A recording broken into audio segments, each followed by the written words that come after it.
আজকের নাটক শ্রবণ করবেন এবং এই নাটকে যারা এসেছে বা আসবে এদের মধ্যে অনেকে মহিলা, সবাই আমরা আমার বা আপনার পরিবারের এই সদস্য, সবাইকে আসার একটা সুব্যবস্থা করে দেবেন। সবার দিকে সুন্দর নজর রাখবেন যাতে কোনো প্রকার বিশৃঙ্খলা সৃষ্টি না হয়, এই অনুরোধ রাখবো আমি আপনাদেরকে। আরেকটা অনুরোধ রাখবো আমি আজকে আমার দাদা প্রধান অতিথি মহোদয়কে সুন্দর বক্তব্য আমি আশা করি এবং উনি এখানে এত মূল্যবান সময় ব্যয় করে এখানে এসেছেন আমি কল্পনা করতে পারিনি। আসলে আমি কত বড় কত আনন্দ হয়েছি এটা আমি ভাষায় বোঝাতে পারবো না। আসলে উনি চাইলে প্রতি বছর অন্তত একটি নাটক অত্র এলাকায় উপহার দিতে পারেন। এটাই আশা রাখবো যে হয়তো উনি আমাদেরকে এমনভাবে একটা আশ্বস্ত করবেন এই গ্রামে যাতে প্রতি বছর একটা নাটক মঞ্চায়ন করা যায়। এই আশা ওনার কাছে রেখে, এই বক্তব্যটা ওনার কাছে রেখে আমি আমার সংক্ষিপ্ত বক্তব্য শেষ করব। কারণ আজকে আমি অভিনয় করতেছি, আমি চাই আরেকদিন আরেকজন আসুক, এক একজন উঠে আসুক অত্র গ্রামে। এই নাটকের পরিবেশ, এই সাংস্কৃতিক পরিবেশ সারা জীবন থাকুক এবং আমার গ্রামের মানুষ যাতে দেখতে পারে, দেখতে শিখতে পারে, সবাই সংস্কৃতির দিকে ঝাঁপিয়ে পড়ে। এটাই আমার কামনা, এটাই আমার আশা। কিছুটা নস্টালজিয়াকে বুঝছি। Nostalgia means love for the past, অতীতের কিছু স্মৃতি আমি এখানে যদি সময় থাকে হয়তো বা স্মৃতিচারণ করব। এই অঞ্চল, এই ভূমিটা এটা যথার্থ একটা পূর্ণভূমি, এটা বারৌলিয়া জায়গা। এখানে আছে মেধসমণি আশ্রম, এখানে আছে বোয়ালি করন্দেশ্বর দরগা, এখানে আছে বদরেশ্বর দরগা, এখানে আছে বৌদ্ধদের তীর্থস্থান। এটা হচ্ছে বাউলিয়া জায়গা। আপনারা দেখেছেন অনেক সময় অনেক প্রাকৃতিক দুর্যোগ এসেছে, সেই দুর্যোগও আল্লাহর রহমতে সৃষ্টিকর্তার অশেষ আশীর্বাদে আমাদের এই অঞ্চলে তেমন বিশেষ কিছু সমস্যা হয়নি। আপনারা যারা এখানে বর্তমান সমাজের তরুণ, বর্তমান যুবক, আপনারা অনেক ভালো আছেন, পাকা রাস্তা পাচ্ছেন, চাইলেই শহরে চলে যাচ্ছেন, চাইলেই কায়ঙ্গপাড়ে চলে যাচ্ছেন।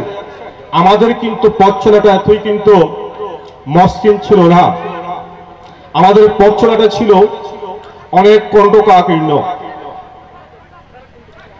আমি প্রথমেই শ্রদ্ধা জানাই এই অঞ্চলের অত্র অঞ্চলের শিক্ষক সমাজকে। আমার সে মনে পড়ে আমার মায়ের হাত ধরে আমি যখন প্রাইমারি স্কুলে যেতাম, পূর্ব আমচি স্কুলে যে টিচারগুলি ছিলেন আমি এখনো ফিল করি। আমি কয়েকজনের নাম বলবো আজকে।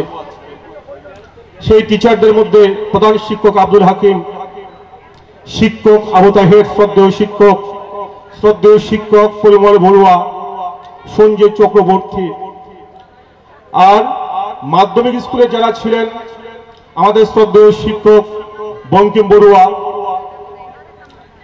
গোপাল দত্ত, অত্যন্ত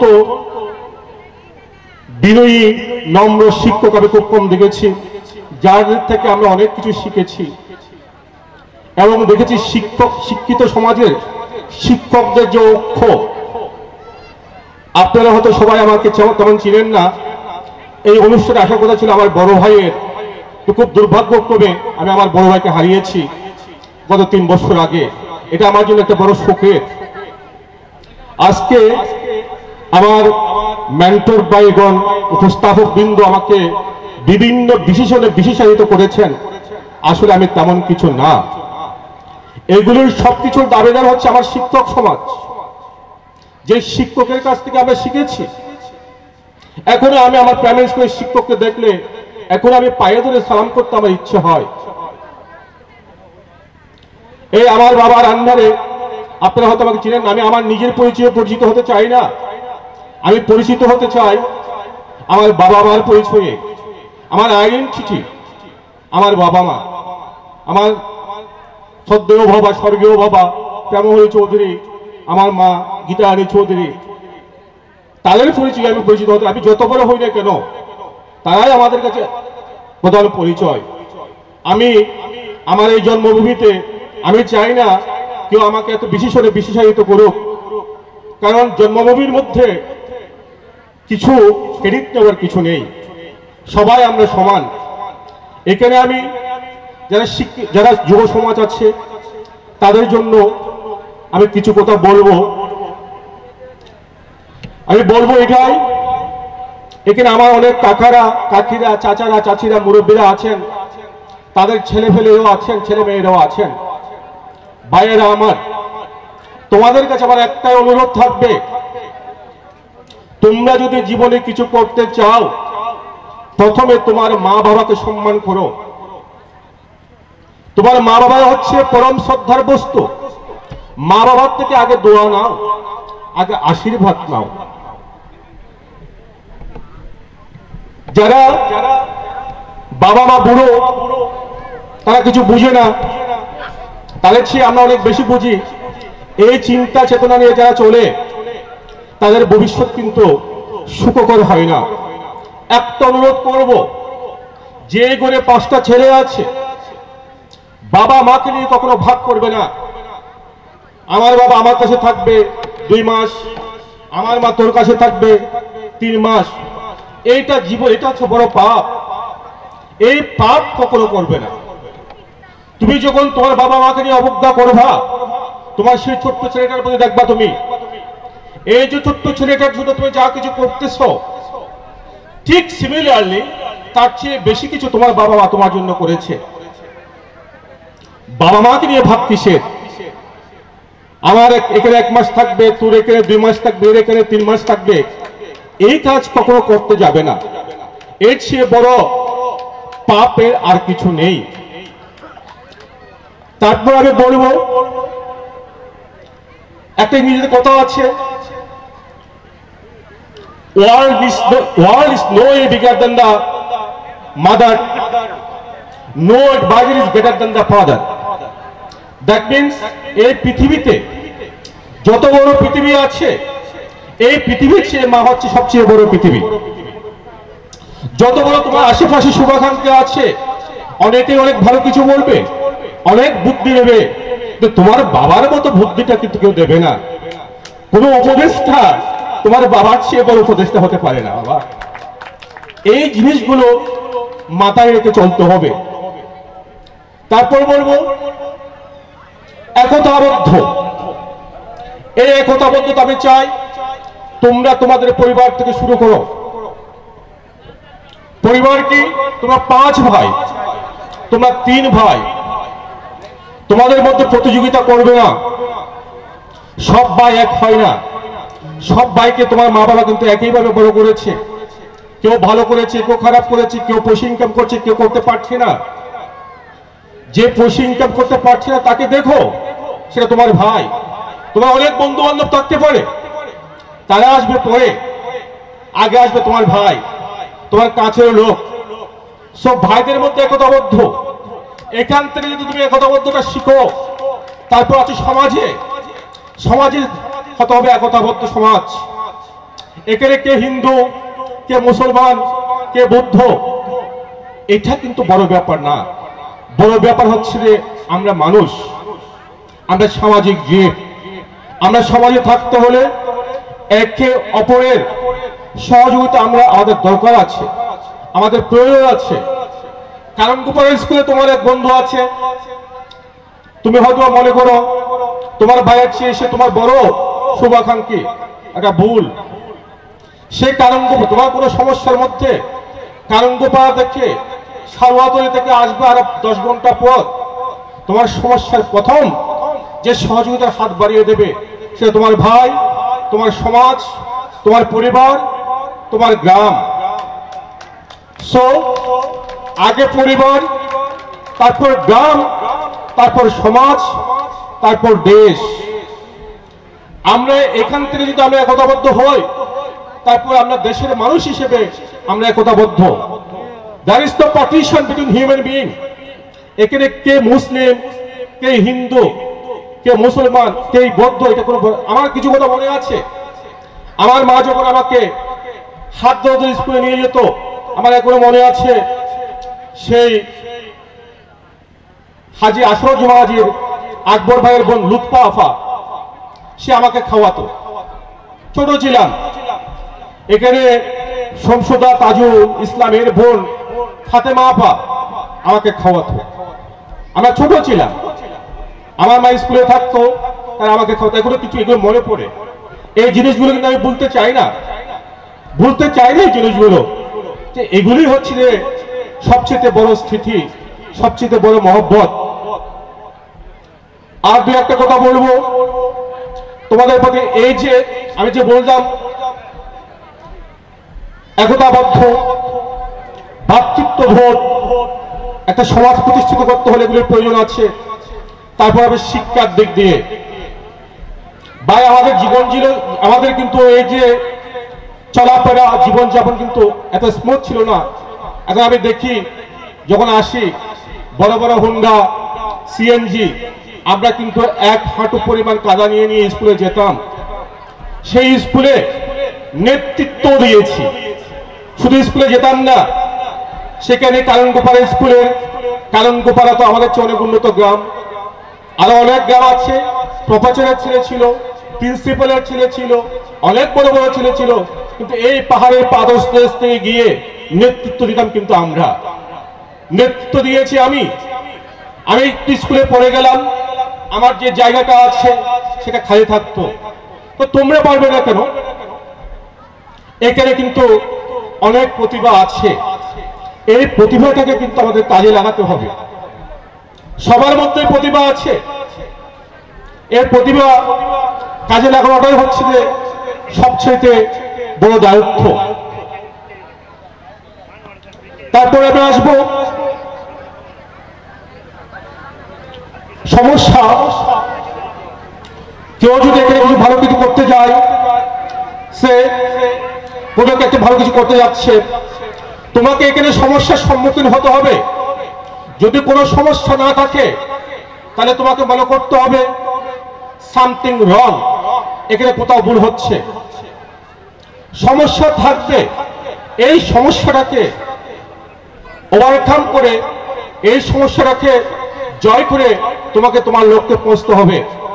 ইংরেজিতে একটা কথা আছে, don't place your mistake on your head.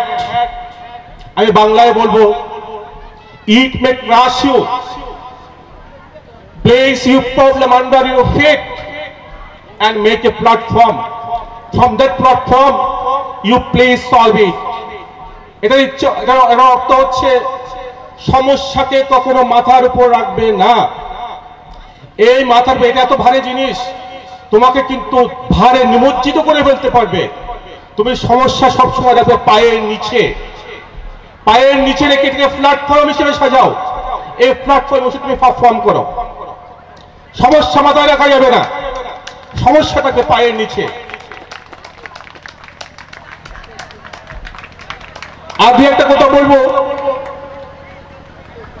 Dark, অন্ধকার, dark is absolutely not the opposite of light. অন্ধকার আলোর অপোজিট না, বিপরীত না। তাহলে কি? Dark is the absence of light. এটা হচ্ছে যে আলোর অনুপস্থিতি যখন হবে তখন এটা অন্ধকার হবে। ঠিক তেমনি problem is not the problem, it is the absence of idea. It is the absence of effort. It is the absence of your attempt. Problem না, এটা একমাত্র আইডিয়ার একটা অনুপস্থিতি। তুমি যদি বেটার কোনো আইডিয়া তুমি দিতে পারো এখানে, তোমার প্রবলেম কিন্তু সলভ হয়ে যাবে। সো প্রবলেমকে কখনো প্রবলেম মনে করা যাবে না। তুমি ভালো চিন্তা করো, ভালোভাবে উদ্বেগ নাও, দেখা প্রবলেম কিন্তু আপনি কিন্তু সলভ হয়ে গেছে, সমাধান হয়ে গেছে। This life is like a chess game. এটা একটা দাবা খেলার মতো। দাবা খেলাটা কিরকম, তুমি যদি একটা চাল দাও, এটা কিন্তু তুমি আন্ডু করতে পারবে না, চালটা ফেরাতে পারবে না। তাহলে তোমাকে কি করতে হবে, নেক্সট যে চালটা তুমি দিবা সেটা যাতে সঠিক হয় সেটাই তোমাকে করতে হবে। ভুল যা হয়েছে, এই ভুলকে মাথায় রাখা যাবে না, যাতে এই ভুলটা যাতে আমার রিপিট না হয়, আমি এটাকে আরো ভালো করতে পারি। এটাই হচ্ছে যে আমাদের চেষ্টা হওয়া উচিত, আমাদের লক্ষ্য হওয়া উচিত। কাজ করতে গেলে ভুল হবে, তো ভুলকে রিপিট করা যাবে না। Don't repeat it. আর দুই একটা কথা বলবো, এখানে অনেকেই মনে করে পয়সা হলে আমি একটা সফল ব্যক্তি, আমার টাকা আছে, আমার সবকিছু আছে, আমি সফল ব্যক্তি। নো, সফলতার কিন্তু আগে আরো দুটো ধাপ আছে। হয়তোবা কারো এখানে সে আগে কষ্ট করত, এখন সে অনেক কুশলা হয়ে গেছে, এটাকে কিন্তু সফল ব্যক্তি বলা যায় না। এটাকে তুমি বলতে পারো তোমার গ্রোথ হয়েছে। এটা গ্রোথ থেকে তারপর প্রোগ্রেস। প্রোগ্রেসটা কি, তুমি যে ইনকামটা করেছো এটা কি হালাল ইনকাম? তো গ্রোথের সাথে যখন নীতি যুক্ত হবে তখন এটা হবে প্রোগ্রেস। তারপর আসতে সফলতা। সফলতাটা কি জিনিস? Growth, progress and spirituality. আমার ঘরকে আমি সাজালাম, আমার মন্দির আছে, আমার মসজিদ আছে, এদিকে আমি কোনো খেয়াল করলাম না, তাহলে এটা সফল বলা যাবে না। আমার পাশের বাড়ির লোকটা না খেয়ে আছে, তাকে আমি কোনো সাহায্য করছি না, এটাকে সফল বলা যাবে না। সফল তখনই তুমিও ভালো থাকো, হালালের সাথে ইনকাম করো, সাথে সাথে যখন তুমি স্বাবলম্বী হবে, মন্দিরে মসজিদে যাও, মন্দিরে মসজিদ গিয়ে সেখানে কিছু দান জাকাত করো, তখন হবে হচ্ছে সফলতা। এটাই হচ্ছে সফলতার সংজ্ঞা। শুধু আমার টাকা হয়ে গেল, আমি অনেক কিছু হয়ে গেলাম, টাকা হচ্ছে যে মানুষের জীবনের 10 নম্বর পয়েন্ট। 10 নম্বর আরো 9টা মূল্যবান জিনিস আছে টাকার আগে, যেগুলো আমাদের অর্জন করতে হবে। টাকা যে কোনো ভাবে কিন্তু ইনকাম করা যায়, যে কোনো ভাবে স্বাবলম্বী হওয়া যায়, কিন্তু এটা স্বাবলম্বী না। It is not the matter how long you live, it is the matter how we are living. কত বছর আমি বাঁচলাম এটা কিন্তু কখনো ম্যাটার করে না। ম্যাটার করে কোনটা, আমি কিভাবে বাঁচলাম, আমি কিভাবে বেঁচে আছি, মানুষ আমাকে কিভাবে নিচ্ছে। তো এটাই হচ্ছে মানুষের জীবন। আর শেষ কথা, আমার অনেকেই মনে করে আমার টাকা হয়ে গেছে, আমার অনেক কিছু হয়ে গেছে, আমার একটু দেমাকা বেড়ে গেছে। নো নো, একটা জিনিস খেয়াল করবা, যে আম গাছে বেশি আম ধরে সেই আম গাছটা একটু ঝুঁকে পড়ে, সে লজ্জা পায়, সে আমার বেশি আম হয়ে গেছে। ঠিক তেমনই তোমাদের যখন টাকা পয়সা হবে, সমাজে বড় হয়ে যাবে, মাথাটা উঁচু না করে মাথাটা একটু নিচু করে হাঁটবা। এটাই হচ্ছে আদর্শবান মানুষের একটা বৈশিষ্ট্য। যত বেশি বড় হবে তত বেশি নিচুতে থাকবে, তত বেশি বিনয়ী হবে, তত বেশি নম্র হবে। শেষে আমি একটা কথা বলবো, আমি বলতে কোনো শব্দ নেই, যা কিছু করবা আমরা। এই যে একটা নাটক আজকে অনুষ্ঠিত মঞ্চস্থ হবে, এই নাটক যদি আমাদের ইউপি সদস্য মহোদয় সাহিত্য একা হতো না, যদি আমাদের নিরঞ্জন দাদা চাইতো হতো না। এটা কখন হয়েছে? যখন আমরা সবাই চেয়েছি, আমরা সবাই যখন এইখানে একসাথে কাজ করেছি। তো একা কখনো কোনো 12 দিনে সম্ভব হয় না, সবার সহযোগিতা লাগে। আমি থেকে আমরা এই বিশ্বাসী হতে হবে। শেষ কথা একটা বলবো, কনফিডেন্সটাকে একটা পাখি দেখবা গাছের অনেক উপরে বসে আছে, কিন্তু তার তো পড়ে যাওয়ার ভয় নেই। সে কি করছে? তার কিন্তু একটা বিশ্বাস আছে। পাখি কখনো গাছের ডালের উপর বিশ্বাস করে না, সে বিশ্বাস করে তার পাখার উপর। ঠিক তেমনি আমাদের মানুষ যারা আছে, আমাদেরকে বিশ্বাস রাখতে হবে আমাদের অ্যাবিলিটির উপর, আমাদের যোগ্যতার উপর, আমাদের কর্মদক্ষতার উপর। আমার শেষ বক্তব্য, এখানে আপনাদের প্রধান আকর্ষণ নাটক শুরু হবে।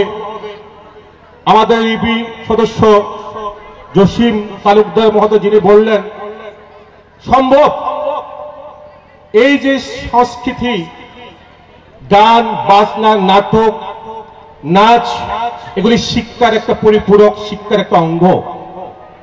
আমি বা একজন একা হবে না, সবাই মিলে কিন্তু এটাকে আমাদের আরো যাতে ঘন ঘন করতে পারি, এটা কিন্তু সবার মাথায় রাখতে হবে। এবং সমাজের কোনো ভালো জায়গার ভালো কাজে অবশ্যই আমি থাকবো, কারণ আমার জন্মস্থল এটা। আপনারাই আমার কাছে ভালো কোনো কাজের সাথে আমাকে যদি জড়াতে পারি, ইনভলভ করতে পারি, আমি অবশ্যই থাকবো, অবশ্যই আছি। আমার যেহেতু আপনাদের প্রধান আকর্ষণ, আমি আর আমার বক্তব্য দীর্ঘায়িত করবো না। আমি সবাইকে আবারও ধন্যবাদ দিয়ে, আমার মা বোনেরা যারা আছেন তারা অনেক কষ্ট করে বসে আছেন, তারা নাটক দেখবেন। আমাদের মুরব্বীরা যারা আছেন সবাইকে সশ্রদ্ধ প্রণাম, সালাম, আদাব এবং শুভরাত্রি। আমি আমার বক্তব্য শেষ করলাম। ধন্যবাদ, সবাই ভালো থাকুন।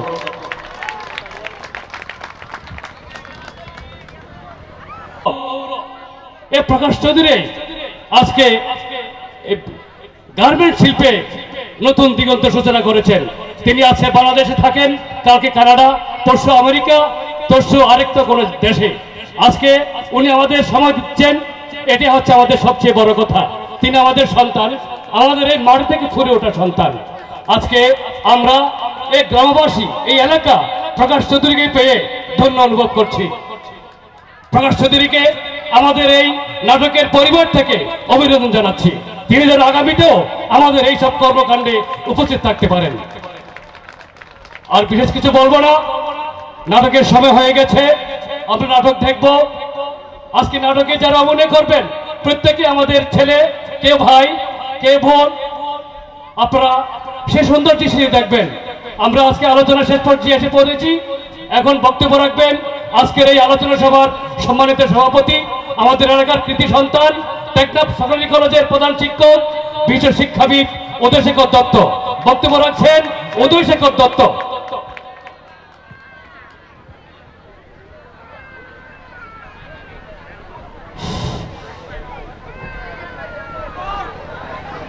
আজকের আলোচনা সভার প্রধান আকর্ষণ, আজকের এই আলোচনা সভার প্রধান অতিথি আমাদের এলাকারই কৃতি সন্তান, যার কথা আমরা বলে শেষ করতে পারবো না।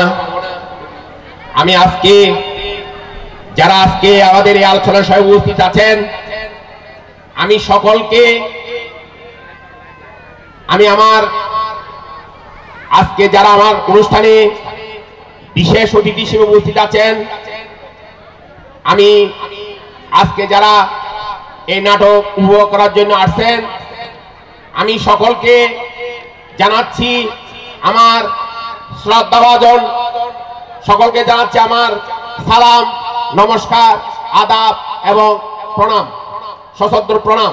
এবং যারা আমার আজকে এখানে কোমলমতি আমার ছোট ভাই ও বোনেরা আছেন, আমি সকলকে জানাচ্ছি আমার শুভেচ্ছা এবং অভিনন্দন।